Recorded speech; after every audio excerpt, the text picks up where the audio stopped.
اور یہ تھوڑا ترک لگے جواد فیضی نے اتنے اعلیٰ اوپر لے گیا بات کو کہ مجھے اس کو کنٹینیو کرنا مشکل ہو رہا ہے.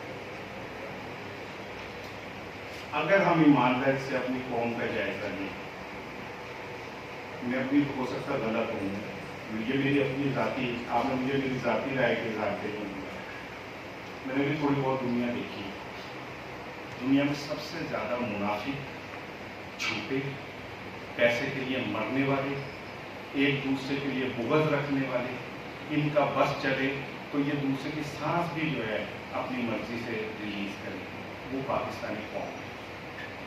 آپ کو دکھ ہوگا، شاید یہ سن کے تکلیف ہوگی، لیکن حقیقت یہ ہے کہ میں ایک ایسی قوم کا فرد ہوں جو پوری دنیا میں سب سے زیادہ منافق ہے، سب سے زیادہ جھوٹ بولتی ہے.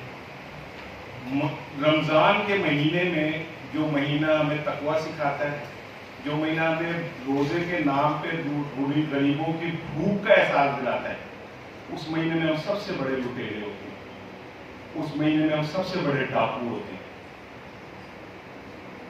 جو مہینہ ہمیں تقویٰ سکھا رہا ہوتا ہے اس میں آپ کبھی روزہ کھولنے سے آدھا گھنٹہ پہلے ٹریفک کا نظام دیکھیے، ہمارا تقویٰ شکوہ ختم ہو گیا. ہمارے اندر سے ہرس، خوف، لالچ، طمع کے بدصورت چہرے باہر آ جاتے.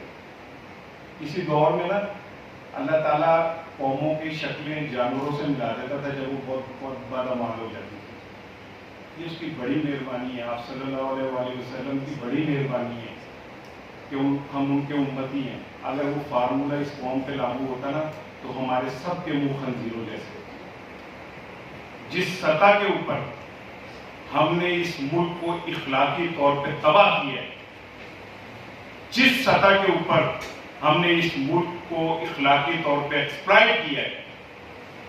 یہ ملک بنا تھا 20 کروڑ یہ اس مسلمانوں کے لیے، اور یہ کہہ کے بنا تھا کہ اس ملک کے اندر مسلمان برابری کی سطح پہ رہیں گے. دو قومی نظریہ کیا تھا کہ ہندو اور مسلمان دو علیحدہ قومیں ہیں، اور مسلمانوں کے ہیروز علیحدہ ہیں اور ہندوؤں کے ہیروز علیحدہ ہیں. تو ہندوؤں کے ہیرو تو ہمارے گھروں میں گھس چکے ہیں. شاہ رخ خان، سلمان خان، اجے دیوگن، کون ہے یہ؟ ہندو نہیں ہے، لیکن ہندوؤں کے ہیرو تو ہیں. کیا ہماری آج کی جو ماں ہے وہ اپنی بیٹیوں کو حضرت فاطمہ الزہرا رضی اللہ تعالیٰ عنہا یا حضرت عائشہ یا اور امہات المومنین کے متعلق کچھ سکھاتی ہے؟ جو بھی یہ بات فیضی کہہ رہا تھا، ہمارے 80% ڈرامے ایکسٹرا میریٹل افیئرز کی تربیت دیتے ہیں. ہمارے 80% ڈرامے ہماری نئی نسل کو یہ بتا رہے ہیں کہ اگر آپ بیوی کسی کی ہیں تو آپ کسی اور سے افیئر چلائیں، یہ کوئی بری بات نہیں ہے. ویئر از اسلام؟ کس چیز کے لیے اسلام آپ نے یہ ملک حاصل کیا تھا؟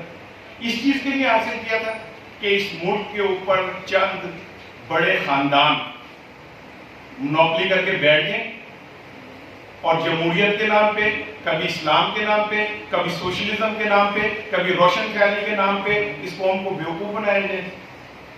اور افسوس اس بات کا ہے کہ یہ قوم بیوقوف بن رہی ہے. کبھی آپ جائیں نیب کے ملزم جب وہ عدالتوں میں پیش ہوتے ہیں اور نہ بتائیں، باہر سے کسی کو بلائیں، اسے یہ مت بتائیں کہ یہ نیب کے ملزم ہے. اسے اچانک سامنے کھڑا کریں، وہ یہ سمجھے گا کہ یہ حج کر کے ہیں جس کا وہ پھول پھینکے جاتے ہیں، سبزیاں پھینکے جاتے ہیں، جیسے ان کے لیے ٹریفک بند ہوتی ہے. شرم کا مقام ہے. ہم کہتے ہیں کہ اللہ ہم پہ مہربان ہو، ہم کہتے ہیں اللہ تعالیٰ ہمیں اپنی رحمتوں سے نوازے. وائس ورثہ ہم کیا کر رہے ہیں؟ اللہ کی سنت ہے، یہ سنت ہے اللہ کی کہ کبھی وہ اس قوم کی تقدیر نہیں بدلتا جس قوم کو اپنی تقدیر بدلنے کا خود احساس نہ ہو، جو خود اپنی تقدیر نہ بدلنا چاہتی ہو. اس قوم کی کبھی وہ تقدیر نہیں بدلتا. اور ہم یہ سمجھتے ہیں کہ ہم اپنے ہمسائے کا حق مار کے، اپنے ارد گرد کے لوگوں کا حق مار کے، جھوٹ بول کے، فریب کر کے، دغا دیکھ کر کے، اور ہم سمجھتے ہیں کہ اللہ ہم پہ مہربانیاں کرے گا. صحافت ہم کہتے ہیں کہ جی